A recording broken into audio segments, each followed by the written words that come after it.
Hello everyone. आज हमारा होने वाला है सीरियस 2021 का इंग्लिश का पेपर, जिसमें हम फर्स्ट डिस्कस करेंगे ग्रामर का जो भी पार्ट है।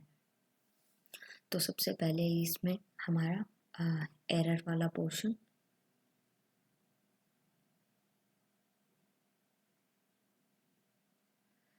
एरर का पोर्शन है, he had been doing the job of physician during the 1990s। तो इसमें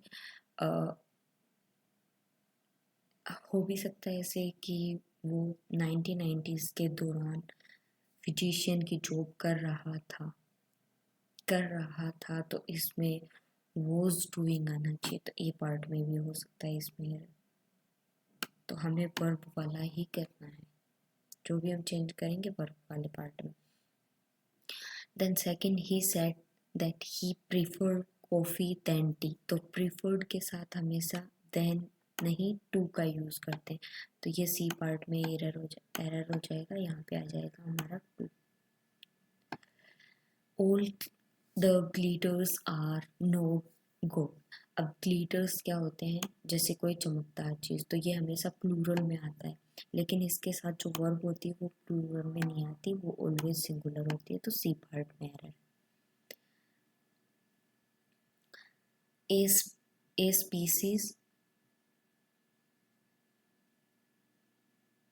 species is considered endangered when it is in a very high risk of extinction in the world। तो in a very high risk नहीं होता, at a very high risk। कोई भी चीज़ अगर risk से related होती है तो वो एट वेरी हाई रिस्क बोलते हैं ना, कि उसकी probability at very high risk है, इसमें रिस्क नहीं लेना चाहिए। तो उस वाले सेंटेंस में जो भी हमारा ये प्रीपोजिशन रहेगा वो एट का यूज होगा। नेक्स्ट है हमारा, our greatest glory is not in never falling but in rising every time we fall आना चाहिए, कि जब हमारी ग्रेटेस्ट ग्लोरी कभी नहीं गिरती है तो उस टाइम हमें भी राइजिंग करना चाहिए, ना कि उसे गिरना चाहिए। तो फेल नहीं आएगा, फॉल। एफ, इसमें सिर्फ स्पेलिंग की मिस्टेक थी, FALL वाला फॉल आएगा। तो सी पार्ट में, इसके भी सी पार्ट में। और CDS के एग्ज़ाम में देखने को मिला है कि मोस्ट ऑफ द जो एरर का पार्ट होता है उसके सी पार्ट में एरर मोस्ट ऑफ आते हैं, लेकिन हर किसी में ये मतलब अप्लाई नहीं होता। तो हमें क्वेश्चन को बहुत अच्छे से रीड करना है। Then next question, language is an initial modes of communication. तो ये मोड्स ऑफ कम्युनिकेशन नहीं होगा, क्योंकि ये हमारा आर्टिकल है, आर्टिकल के बाद जो भी नाउन आता है सिंगुलर में आता है। तो mode of communication, the language is initial mode of communication and very every language matter in communication. Next है हमारा, the matter was been resolved after long deliberations among the members of team। तो देखो ये among तो यहाँ पे सही है, क्योंकि टीम में बहुत सारे मेंबर होते हैं तो उसके लिए among है। लेकिन यहाँ पे जो हमारा बीन प्लस वर्ब का थर्ड फॉर्म आया है, तो उसके अकॉर्डिंग क्या आना चाहिए हमारा, अगर ये पास्ट है तो यहाँ हैड आना चाहिए। तो हमारे कौन से पार्ट में एरर मिला है हमें, a. Care has been taken to ensure safety and security of principal in the event।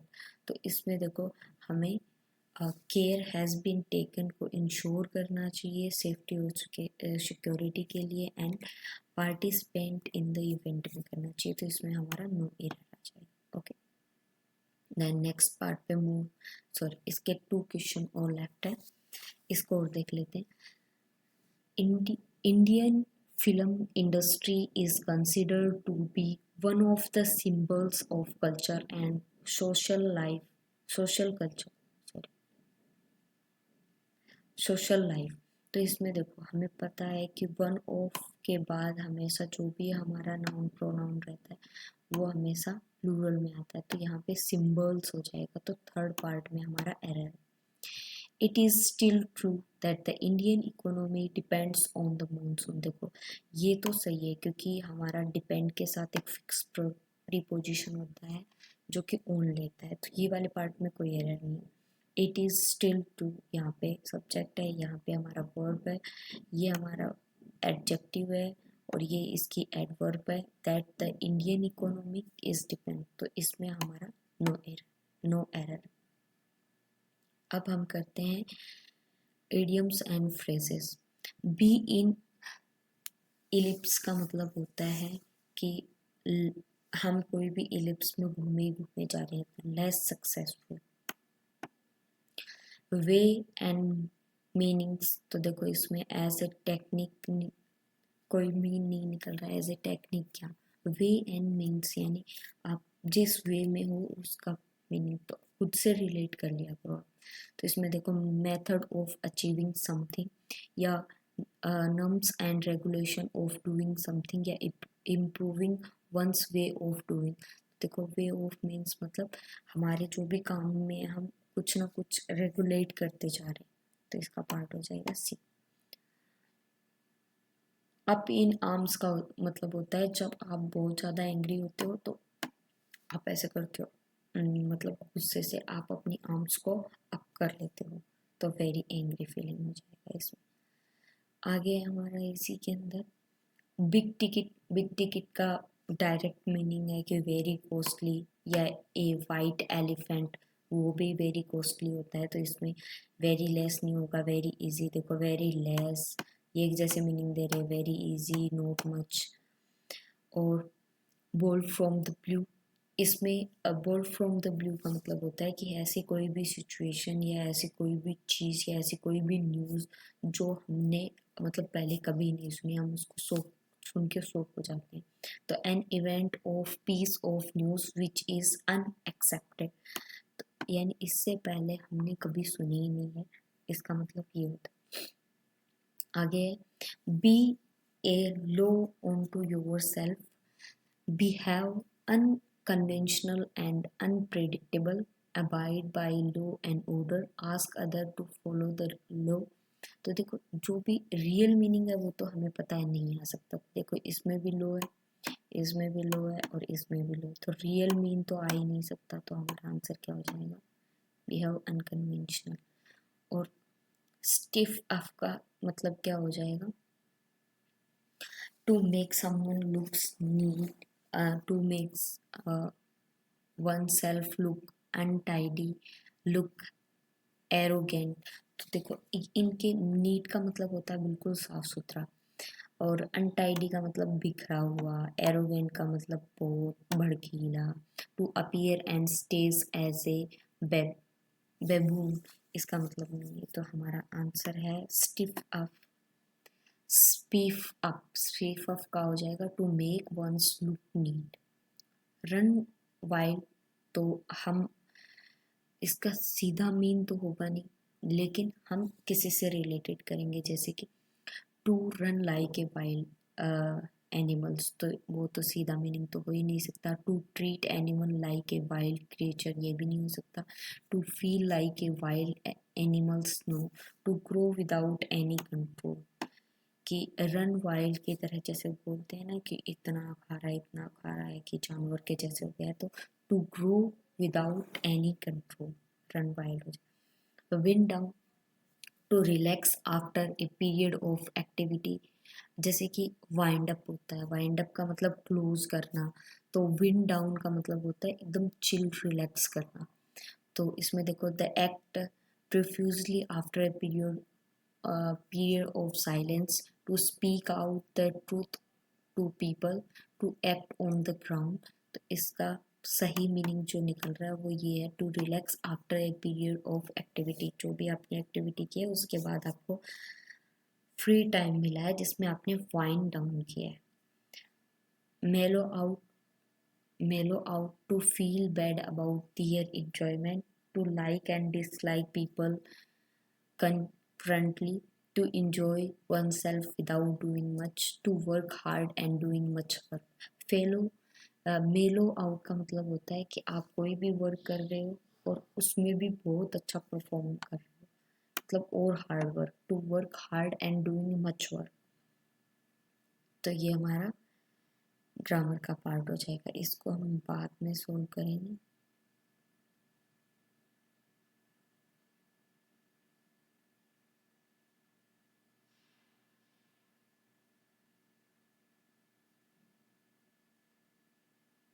PQRS हम एक नेक्स्ट सेशन होगा उसके अंदर हम सोल्व करेंगे। इसमें हम ग्रामर से रिलेटेड क्वेश्चन करेंगे। ओके, अब यहाँ पे देखो फिल इन द ब्लैंक्स है, तो पहले हम पूरा सेंटेंस को पढ़ेंगे, उसका मीनिंग क्या जा रहा है उस अकॉर्डिंग हम जो भी ऑप्शंस है उनमें से चूज करेंगे। ही said that he when he lost all his investment in the stock market, यानी उसका स्टॉक मार्केट में जितना भी इन्वेस्टमेंट था वो सारा कुछ उसने लॉस्ट कर दिया है। तो इसका मतलब कहीं ना कहीं इसी से आएगा कि वो अभी बहुत ज़्यादा गरीब हो चुका है, बहुत ज़्यादा कंगाल हो चुका है। तो देखो ही हैड बीन कोलैप्स तो आएगा नहीं, ब्रेक इसके फर्स्ट फॉर्म है तो ये नहीं है, पास्ट में जाएगा, ये वाला हो नहीं सकता। तो वोज ब्रोकन होगा या वोज ब्रोक, तो वोज ब्रोक तो हो नहीं सकता वर्ब के फर्स्ट फॉर्म में, ये जाएगा पैसिव में, was broken. He said that he was broken when he lost of all his investment in the stock market. आगे हमारा the man in black thought that he was selected for the team of play at the national level. इसका मतलब ये बोलना चाह रहा है कि जो एक आदमी है इन ब्लैक में, जो भी एक आदमी है उसका विचार ये है कि हमें इसको सेलेक्ट करना चाहिए प्लेयर के तौर पे जो कि हमारे लिए नेशनल लेवल पे खेल चुके। तो देखो वन ऑफ द प्लेयर, तो वन ऑफ के बाद प्लेयर्स आता है, ये वाला होगा नहीं हमारा। वन ऑफ द प्लेयर्स ये हो सकता है, इज वन प्लेयर ये नहीं हो सकता, ये भी नहीं हो सकता। तो हमारा आंसर हो जाएगा the man is black although that he was one of the players selected for the team to play at the national level, और एट द हाई रिस्क के लिए भी एट आता है। आगे when C her friend after a period of 2 decades her throat choked, मतलब 2 decades यानी 2 दशक के बाद जब वह अपनी फ्रेंड से मिली, यानी पास्ट में जा मिली, तो उसका गला क्या हो गया, एकदम से चिपक गया है या बंद हो गया है, चोक्ड हो गया। तो इसका मतलब पास्ट में जा रहा है, तो ये तो होगा नहीं, ये प्रेजेंट का है, ये भी प्रेजेंट का है, ये भी जाएगा नहीं। तो वो अपने फ्रेंड से 2 डिकेट्स बाद मिले, तो पीरियड ऑफ टाइम है, पीरियड ऑफ टाइम में क्या आएगा, वर्ब की सेकेंड फॉर्म, यानी हमारा पास्ट सिंपल यूज होगा। नेक्स्ट है the portrait of the ladies convey it appears the, इसमें देखेंगे the portraits of the lady conveys it appear, यानी जो लेडी की जो पोर्ट्रेट है वो कन्वे करती है उसको अपीयर करने में। तो the best, more than, the most या nothing. The portrait of ladies convey the most it appear, more than appear, the best appear. तो इसमें हो जाएगा the most it appear. A biography, a biography is person's life history, तो इसमें क्या आ जाएगा, एक बायोग्राफी है जो कि पर्सन की हिस्ट्री के बारे में बताती है। तो about person's life history. He told me he told me that she her degree by 2023, उसने कहा कि उसकी डिग्री खत्म हो चुकी है, क्योंकि पास्ट में जा रहा है सेंटेंस, तो हमें भी पास्ट के जैसा ही देखना पड़ेगा। तो ये आ नहीं सकता, ये फ्यूचर का है, ये सेल बी कंप्लीटेड, ये भी नहीं, ये विल बी, तो would have completed. C told me that she would have completed degree, oh sorry, उसने कहा कि उसकी डिग्री 2023 तक कंप्लीट हो जाएगी, तो ये वाला नहीं है, सॉरी, इसमें आ जाएगा। ये तो देखो हमारा पास्ट में जा रहा है तो ये होगा ना, ये वाला होगा, क्योंकि इसमें इसने यूज किया है हमारा passive voice. She will have completed her degree by 2023। What is the name of the person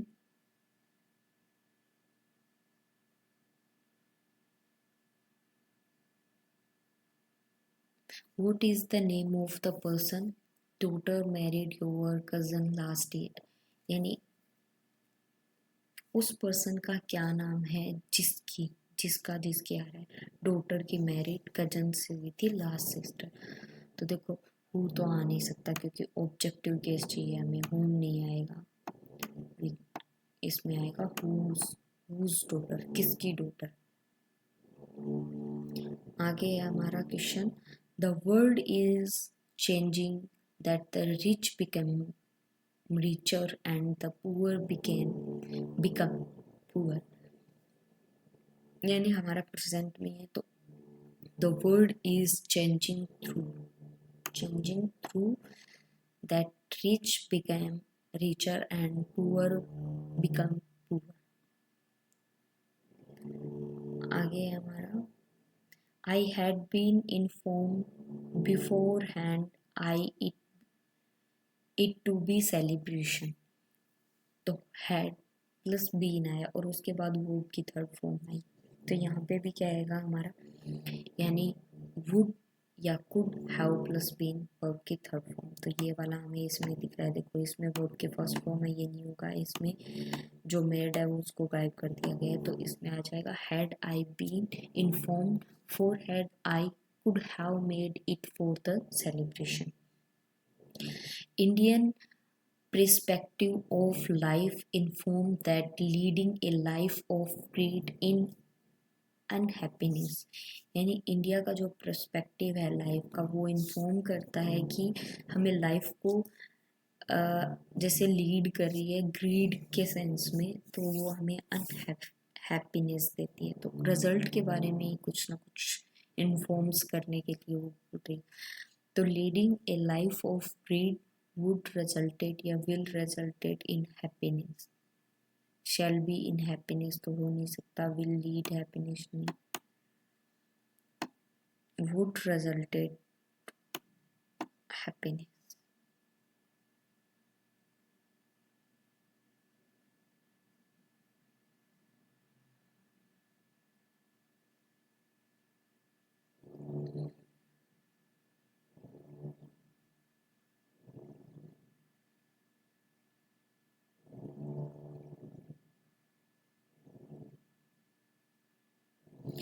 synonyms और एंटोनिम्स हम लास्ट में करेंगे, इसका एक लास्ट पार्ट है जो कि है पार्ट ऑफ स्पीच और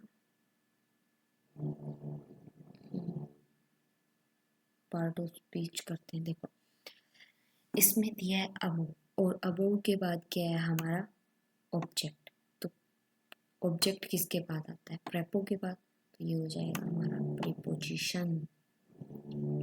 a man who is in the green ship, एक मैन जो इस मैन के बारे में रिलेशन बताया तो रिलेटिव प्रोनाउन हो जाएगा इसमें। और एंड ये देखो दो सेम सेंटेंस एक जैसे इसने कनेक्ट करके दिखा रहा है कि सब्जेक्ट वर्ब और सब्जेक्ट वर्ब और बीच में है तो ये कंजंक्शन, लेकिन कंजंक्शन भी कौन सा होगा तो वो हमें देखना पड़ेगा। तो देखो कोऑर्डिनेटिंग होता है कि उसी हमारे सेंटेंस को वो सपोर्ट कर रहा है, और सब ऑर्डिनेटिंग का मतलब होता है कि उसके बिना वो क्लोज पूरा नहीं हुआ। तो इसमें देखो he has been living in the jungle for long, वह इस जंगल में लॉन्ग टाइम से रह रहा है, तो ये भी सही है, एक अलग ही पार्ट है, और वह सभी जानवरों को जानता है, अलग पार्ट है। और सब ऑर्डिनेटिंग में ऐसे आता कि वह इस जंगल में सभी जानवरों को जानता है, लेकिन फिर एक अनदर सेंटेंस स्टार्ट होता तो उसमें सब ऑर्डिनेट यानी वो उस पर डिपेंड रहता है। आगे हमारा सिंस देखो हमारा प्रीपोजिशन होता है, कंजक्शन होता है, और प्लस में रहता है हमारा एडवर्ब। तो देखो इसमें एडवर्ब है तो हो सकता है, एडजेक्टिव होता नहीं है, नाउन होता नहीं है, सिंस कंपैरिजन होता नहीं है, तो इसका आंसर आ जाएगा adverb. This that these those ये हमारे डेमोन्स्ट्रेटिव एडजेक्टिव होते हैं।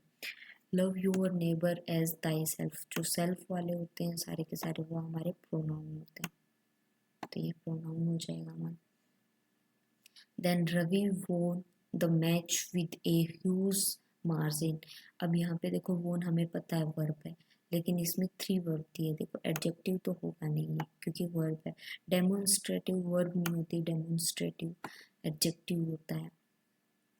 अब है इंट्रांजिटिव और ट्रांजिटिव। तो देखो ट्रांजिटिव में हमारा वर्ब के बाद ऑब्जेक्ट आता है और इंट्रांजिटिव में कोई भी ऑब्जेक्ट नहीं आता। तो इसका आंसर ये हो जाएगा क्योंकि इस वर्ब के जस्ट बाद हमें कोई भी ऑब्जेक्ट देखने को मिल रहा है। There was an exclusion in the group, और एन के बाद जो भी आता है वो हमें पता है, जो भी आर्टिकल्स के बाद आता है ए एन डी के बाद वो हमेशा नाउन होते हैं। अब यहाँ पे देखो Sheila has been at the receiving end। Receiving end का मतलब होता है कि गलती से किसी चीज़ का होता है ना ब्लेम, किसी और को लेना पर लगा दिया जाता है। वैसे रिसीविंग एंड का मतलब होता है एकदम लास्ट ऑफ द टाइम पे है उसकी, उसमें कोई गलती भी नहीं।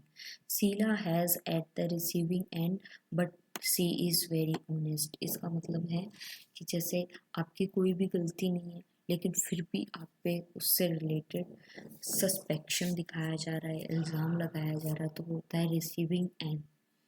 लेकिन वो मतलब उसमें रिसीविंग एंड वाला पाएगी ये चीज़ें, लेकिन वो ऑनेस्ट है। Alam has no other option unless he wins but to accept the challenge although, यानी एलम के पास कोई अदर ऑप्शन नहीं है कि सिवाय इसके कि वो चैलेंज एक्सेप्ट करे। तो इसमें ये वाला मीनिंग सबसे बेस्ट बैठ रहा है। आपको जब भी कोई नहीं आए तो आप उसको ट्रांसलेट करने की कोशिश किया करो कि इसको इंग्लिश में हम इंग्लिश के थ्रू हिंदी में कैसे कन्वर्ट कर सकते हैं। तो मे बी आपके 20 to 30% चांस हो जाते हैं करेक्ट होगी।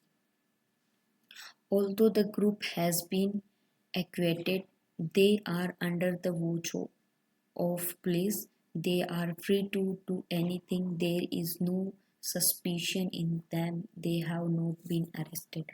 तो इसमें देखो although the group has been evacuated का मतलब होता है फ्री होना, बरी होना कहीं से। तो although पूरा का पूरा ग्रुप वहाँ से फ्री था लेकिन अभी भी वो पुलिस के अंडर में था। तो ये वाला ऑप्शन बिल्कुल करेक्ट बैठ रहा है। या they are free to do anything, तो ये नहीं हो सकता क्योंकि ऑल्दो क्या है हमारा,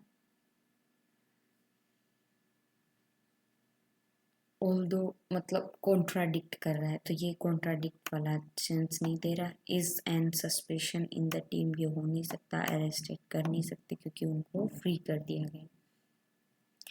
आगे इसमें unless you fulfil the initial qualification you will be called for the interview. तो ये नहीं हो सकता क्योंकि अनलेस के बाद जो भी सेंटेंस आएगा वो नेगेटिव में, तो ये दोनों नेगेटिव में है नहीं, ये है ये है। तो इसमें देखो you fulfil, you can't be rejected, reject हो नहीं सकता वो, तो you will not be called for the interview. The the companies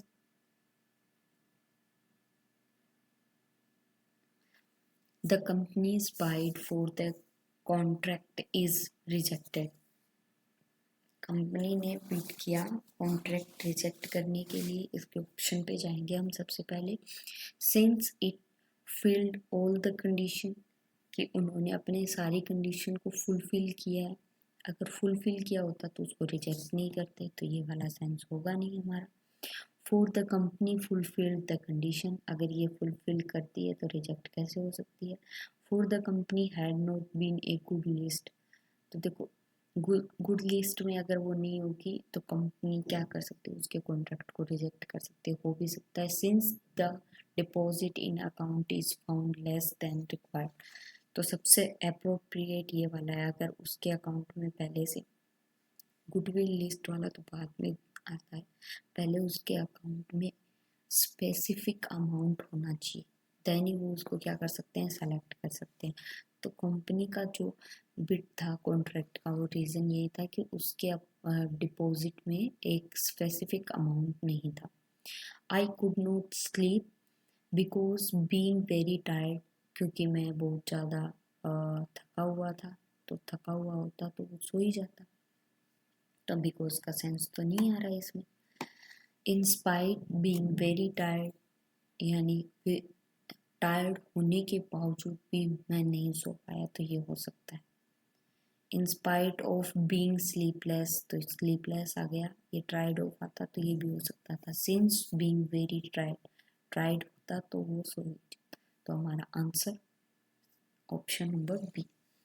C married him, अब देखो सिंस ही गुड नेचर, वैसे ये सिंस वाला नहीं क्योंकि कॉन्ट्राडिक्ट में है कि उसने मैरिड उससे की, क्यों की का सेंस आ रहा है, तो बिकॉज हिज नेचर नहीं आएगा, बिकॉज ऑफ हिज नेचर, और in spite his nature, nature के बावजूद तो हो ही नहीं सकता, तो ये वाला आंसर है option number C. I will come to meet you, मैं आऊँगा तुमसे मिलने, इन केस यू वोंट, ये डायरेक्ट इससे मैच कर रहा है। आगे भी हम देख सकते हैं, in case you, case of time ये होगा नहीं, बिकॉज यू नीड, उसको कोई नीड नहीं क्योंकि वो मिलने आया।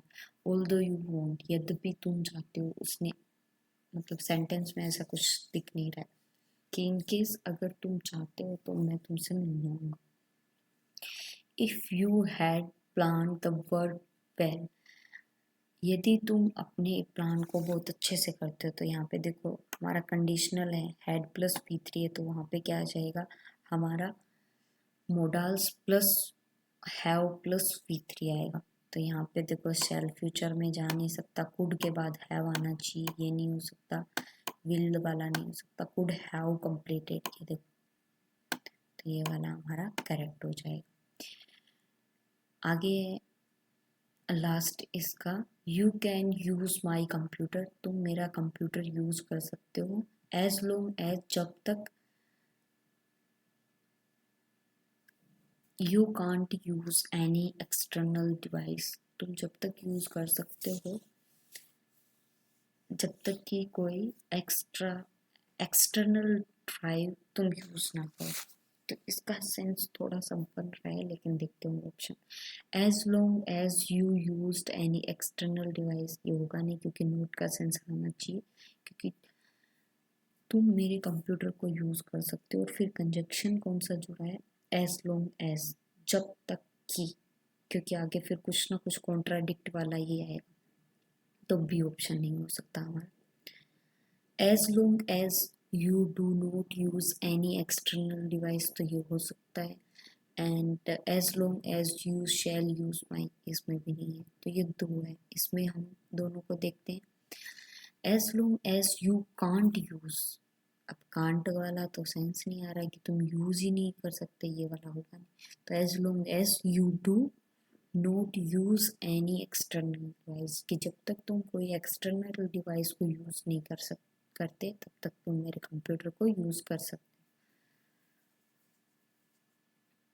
देन आगे है हमारा डोंट गो, अब ये एक पूरा फ्रेज होता है कि no sorry, don't go,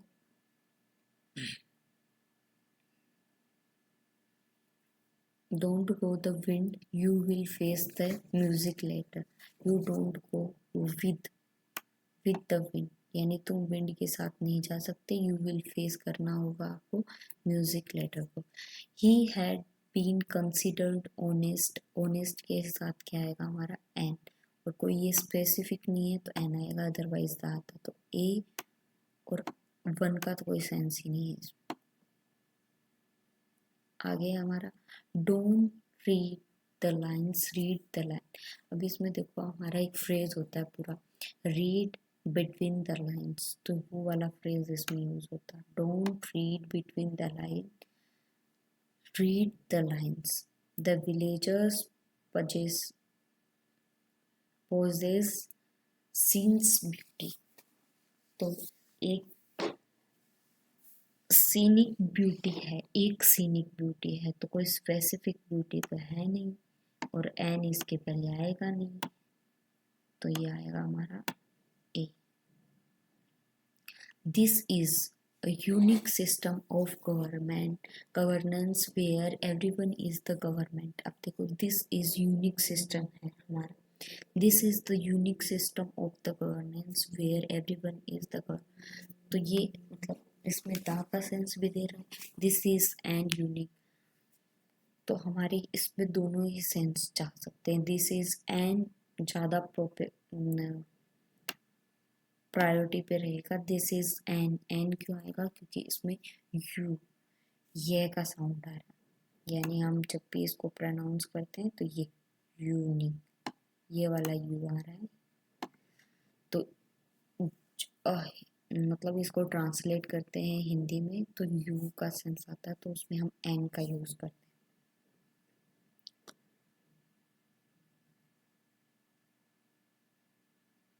I will take care of myself, इसका तो सीधा ही दिख रहा है, टेक केयर ऑफ, ये फिक्स प्रीपोजिशन होता है, take care of myself. Take care about myself नहीं होगा, take care for yourself होता, take care of myself, और ये वाला ऑफ हो नहीं सकता। She is considered nightingale of the college for the melodious voice, melodious मतलब उसकी काफ़ी अच्छी आवाज़ है, तो वो नाइटिंगेल है हमारे कॉलेज की।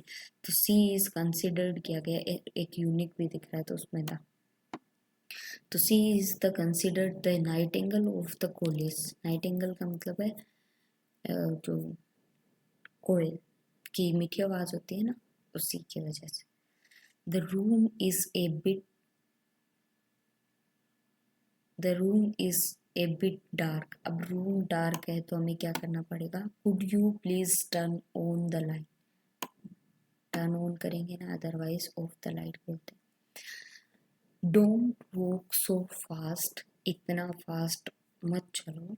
I can't keep up with you, ये एक फिक्स प्रोपोजिशन होता है, जस्ट कीप अप, और एक लेवल अप भी होता है कि मैं तुम्हारे जब तक बराबर ना आ जाऊं तब तक तुम फास्ट मत चलो। तो ये हमारे ग्रामर्स के कुछ सम टॉपिक्स थे जो हमने इसमें कवर किए हैं, और आगे हम इसमें जो भी हमारे टॉपिक्स रहे, सिनोनिम्स, एंटोनिम्स, PQRS, RC, उसको हम कंप्लीट करने की कोशिश करेंगे। ग्रामर का जो भी पोर्शन है उसको भी कंप्लीट करेंगे। Okay, thank you so much.